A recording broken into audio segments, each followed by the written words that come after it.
O Passat foi muito mais do que um carro.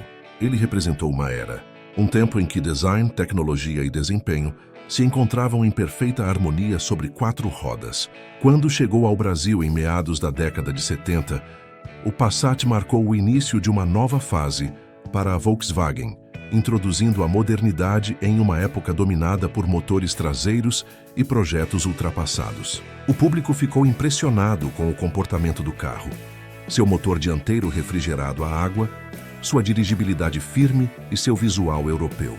O Passat logo conquistou as ruas, as garagens e os corações de milhares de brasileiros. E conforme os anos avançavam, ele se reinventava, ganhando versões esportivas, luxuosas e até de exportação. Mas entre todas as histórias curiosas que cercam o modelo, uma se destaca como uma verdadeira lenda automotiva. O Passat iraquiano, um carro fabricado aqui, mas que nasceu para rodar em outro continente, sob um acordo inusitado que trocava automóveis por petróleo. Um modelo tão diferente, tão singular que quase não pôde ser vendido em seu próprio país. Hoje vamos mergulhar fundo nessa história, revisitar os detalhes técnicos, o contexto político e o destino de um dos capítulos mais fascinantes da indústria nacional. Aperte os cintos, porque essa viagem pela história do Passat está apenas começando.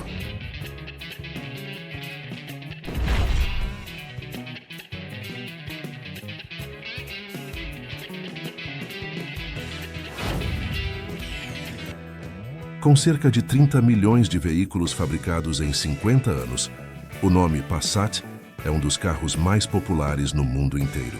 No entanto, seu papel na salvação do grupo Volkswagen na década de 1970, vamos relembrar a história de sua primeira geração, a B1, que também foi construída no Brasil. A história do VW Passat remonta a 1968, quando o presidente da empresa, Heinz Nordhoff, morreu. Seu herdeiro, além do Fusca, era o 411, um modelo de tamanho médio com visual bastante estranho e ainda com motor traseiro.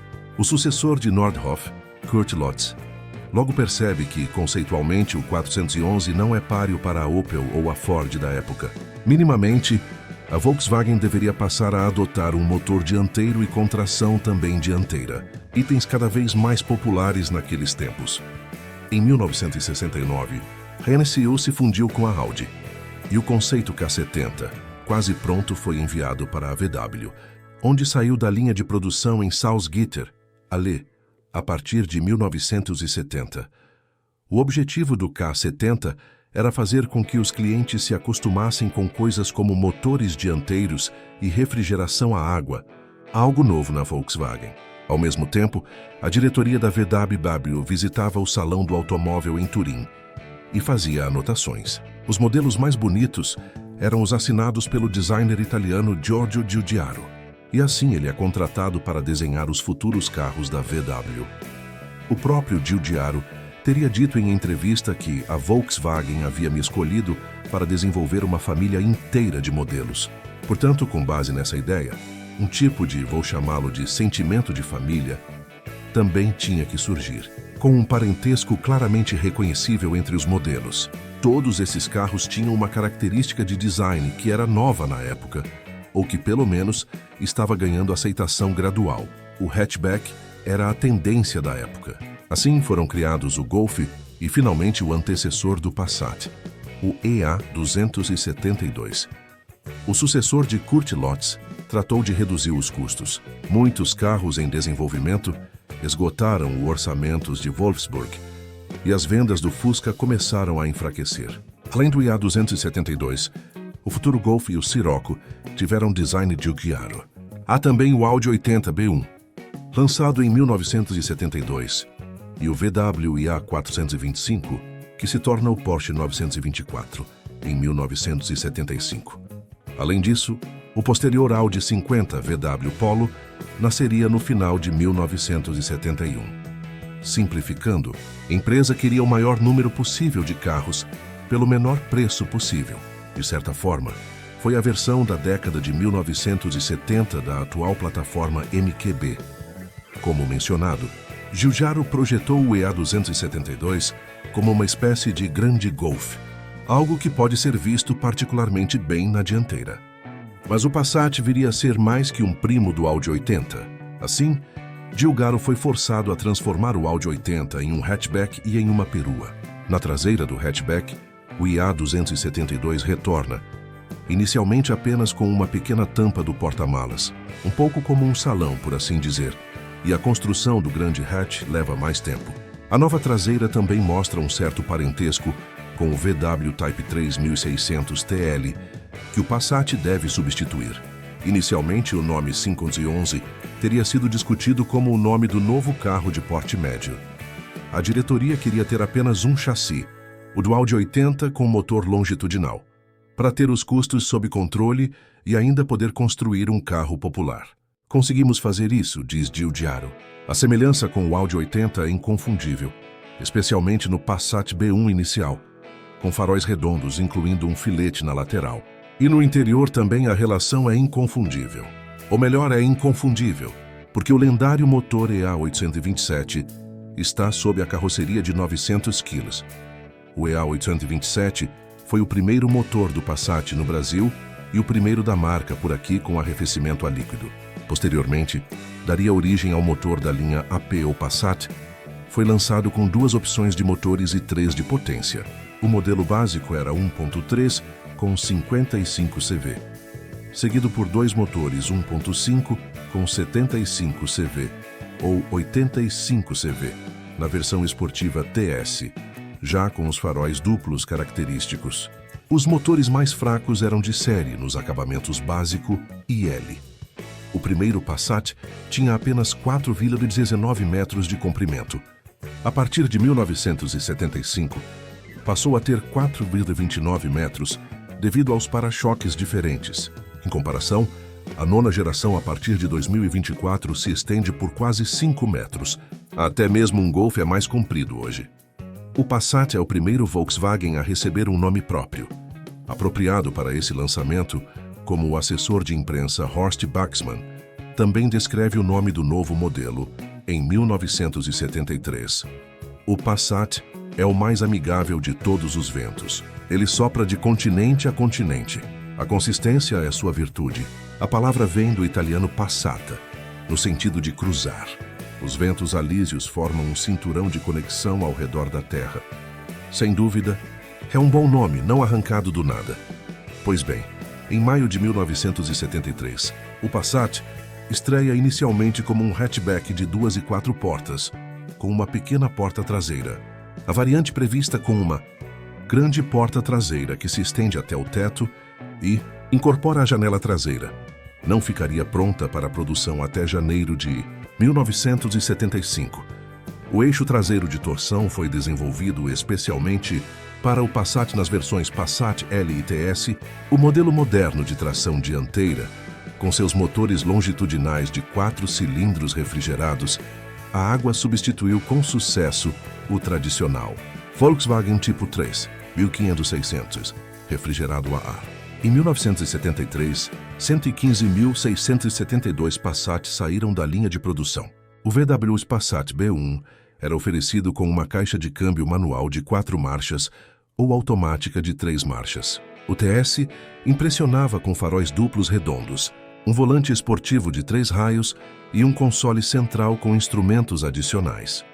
E já em janeiro de 1974, a empresa de Wolfsburg lançou a extremamente prática perua Passat Variant, um sucesso instantâneo.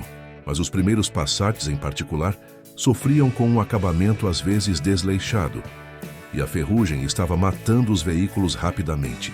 O facelift para o modelo do ano de 1977 reduziu esses problemas. O Passat recebeu uma dianteira redesenhada e rebaixada, para-choques de plástico robustos e indicadores dianteiros que contornam a lateral da carroceria ao lado dos faróis, luzes traseiras modificadas, um painel de instrumentos completamente novo e inovações técnicas, como um freio de mão autoajustável.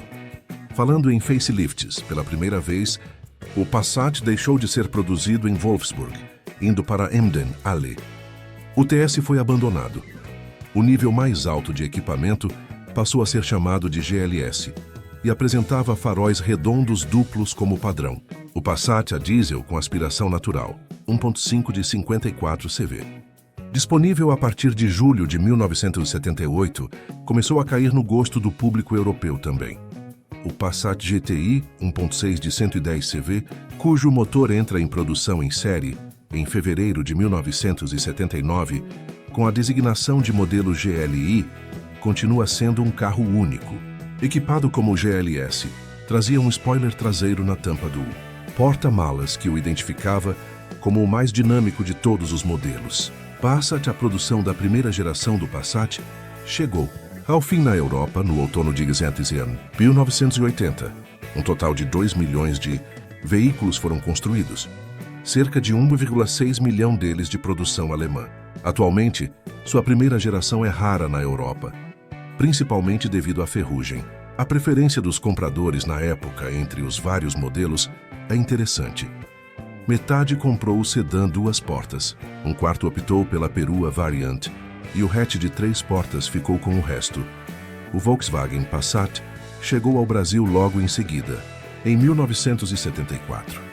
A produção em São Bernardo do Campo, SP, trouxe ao mercado um modelo mais moderno que o Fusca, com tração dianteira e motor de 4 cilindros em linha refrigerado a água. Seu estilo fastback, um sedã com caimento de traseira quase coupé, casava com a carroceria de 2 portas, a preferência do mercado local naquela época. O porta-malas de 450 litros faria sucesso até hoje, além do bom espaço para 5 ocupantes. A carroceria tinha áreas de estrutura com deformação programável e correia dentada no motor, com comando no cabeçote.